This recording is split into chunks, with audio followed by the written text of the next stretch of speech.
కాలం నీతో నడవదు, నిన్నడిగి ముందుకు సాగదు. సంకల్పం ఒకటే చాలదు, దానికి సమయమే కదరా ఆయుధము. విజయం నేరుగా చేరదు, శ్రమ పడితే దక్కగా మానదు. నీ లక్ష్యం చేరే మార్గంలో ప్రతి సెకను విలువని తెలుసుకో. ఉన్నోడివా లేనోడివా, ఏ కులం నీదని అడగదు. మంచోడివా చెడ్డోడివా, ఏ మతము నీది అని అడగదు. ప్రేమ చాలి చూపదు, దాక్షిణ్యాలే ఉండవు.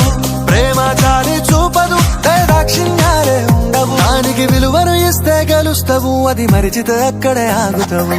కాలం నీతో నడవదు, నిన్నడిగి ముందుకు సాగదు.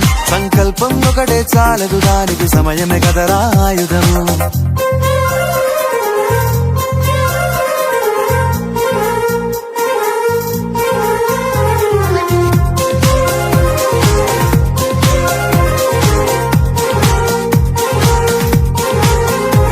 మనకున్న టైము సరిపోదు తమ్మి, జర జల్ది మేలుకోరో. సమయాన్ని చులకన చూసినవంటే ఓటమితో నిలిచినట్టే. మనకున్న టైము సరిపోదు తమ్మి, జర జల్ది మేలుకోరో. సమయాన్ని చులకన చూసినవంటే ఓటమితో నిలిచినట్టే. క్రమ పద్ధతి లేని జీవనం, కాలం విలువను మరిచినం. సమయాభావం గొప్పది, అది లేదని చెప్పితే కుదరది. గెలిచిన వీరుడి మనసుని అడుగు, సమయం విలువేంటో. గడిచిన నీ గత కాలాన్నడుగు, కోల్పోయిందేంటో. అది తెలుసుకోని ముందుకు పోతే విజయం నీ బానిసరా. కాలం నీతో నడవదు, నిన్నడిగి ముందుకు సాగదు.